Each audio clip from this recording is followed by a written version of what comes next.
is going on, my PGA DFS friends and fans? This is the top 5 values for the Valero Texas Open. I am Jason Rouslin, your host of this short form video sponsored by Yahoo Fantasy.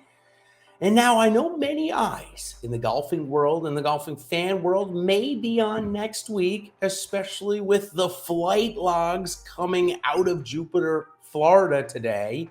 But what we're going to try and do right now here is try and help you win and build that bankroll for the biggest PGA DFS contest coming next week. So make sure you like and subscribe to our channel here, as we are going to be coming out with a plethora of amazing content for both the Valero Texas and the Masters coming up next week. Best way to get notified about that content is like and subscribe to our channel here and also the OddsShopper YouTube channel. So let's go ahead and dive now right into my top 5 values for this week. And we're going to start with a former past champion of the event, just had his best finish on the PGA Tour in quite some time, and that is... Oh, sorry, that's going to actually be the sleepers video. Let's back up here. Let's back up for a second. But that reminds me, tune into my sleepers video to find out a former champion that is just coming off of his best event on the PGA Tour in some time at just 1% ownership.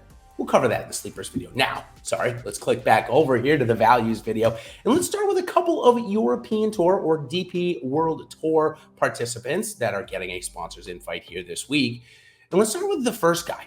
He's rated as the top value for DraftKings this week, according to our Awesemo PGA DFS projections. There's a little hint, a little peek behind the curtain, if you will. We've got a sweet deal coming up if you want more than just a peek behind the curtain, I'll tell you about in a minute. But let's start off with Guido Migliozzi. Here's a guy that had a chance on Sunday at Torrey Pines last year at the US Open to possibly post a number and win the event. He fell short, but still came in a tie for 4th. That actually got him into next week's event, the Masters. But it's been rough sledding, especially here in 2022. He's missed a lot of cuts. His best finish is like a tie for 67th. This is all over on the DP World Tour as well. So just not a great stretch of golf for Guido Migliozzi. Still coming in at just $6,100, knowing that he's in the field next week, wanting to find some form. I think it's a great start. Doesn't need a bunch of your lineups either. He's not going to be too heavily targeted. So take a look at Guido Migliozzi this week.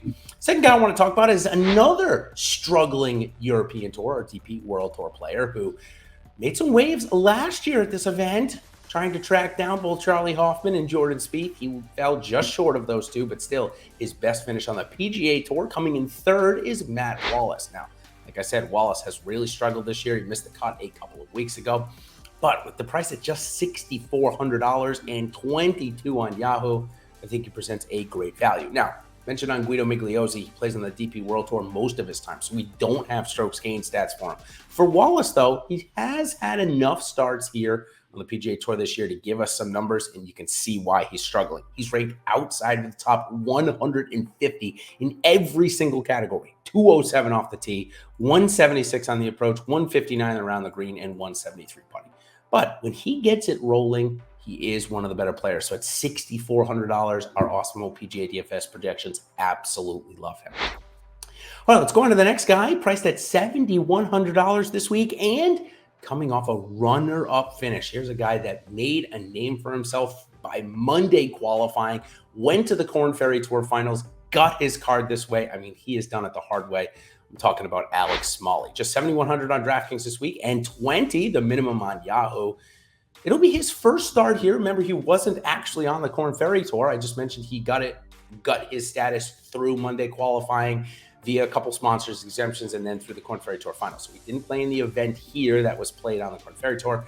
But like I mentioned, coming off a 2nd place finish in Puerto Rico, he is a great ball striker, 47th off the tee, which should fit nicely here at TPC San Antonio. 135 on the approach, 135 around the green, and 140 putting. So for his first season on tour, certainly will be a mainstay for at least another year after a 2nd place finish in Puerto Rico and a couple of other good starts. So get used to hearing the name Alex Smalley. All right, now we get into our 2 best values at the top of the board. These are 2 household names as well this week. And this first guy, believe it or not qualified for the Masters. We may not see him play next week, and that's just a shame for any golf fan because everybody loves Rickie Fowler. Coming in at $7,700 this week on DraftKings and $35 on Yahoo. he needs a big finish, like a first place finish here this week at the Valero Texas Open, where he did come in 17th a couple of years, not a couple of years ago, last year. So some pretty good form to pull off of. And while his recent form isn't all that great, he also hasn't missed all that many cuts. He's made 4 of his last 5. So at least things are pointed in the right direction. When we take a look at his strokes gained stats too, that might give us an indication that there is still good golf to come out of Rickie Fowler. Strokes gained off the tee is 62nd this year, 93rd on the approach, 55 around the green, but wait for it, on the green, he's ranked 191st. That's got to be Rickie Fowler's worst ranking in that category, maybe in his entire career. So look for Rickie to turn it around on the greens, maybe get back to competing in the biggest tournaments of the year. Okay, Bryson DeChambeau, he's going to be our next golfer. He is the top-rated value above 10,000 this week based on our Awesemo PGA DFS projections. But he hasn't played that much this year. We saw him last week at the match play. He didn't look all that bad for one of his first starts of the season, especially coming back from a multitude of injuries, his back, his wrist, his head, all the above.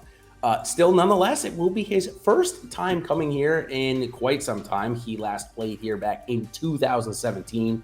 Missed the cut both in 17 and 16. So interesting note there that he's choosing to play this course. Still, he feels like probably he needs a bit more reps to get going, given that he's only, like I said, started once or twice this year, and the Masters is next week.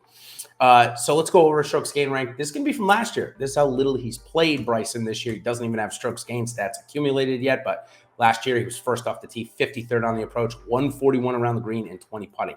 That certainly will help you here. All right, that's going to do it for my top values for this week's the Valero Texas Open. Let me tell you now about a sweet deal we've got going on with Yahoo. If you are looking to get involved, especially for next week's Masters, you want our projections, you want our ownership projections, you want our pro plays tool to see how much percentage and where we're playing each guy, join us on the Awesemo Plus side. And if you're not already a Yahoo member, here's what you're going to do. You're going to deposit, make your first deposit, sign up for your first paid contest, and you're going to get a free month of Awesemo Plus Platinum. That's correct. A free month of Awesemo Plus Platinum. Get you all situated for next week, where we have not 1, not 2, but 3 Millionaire Maker contests. So until then, everybody, good luck this week at the Valero Texas Open. We'll see you on the other side. Cheers.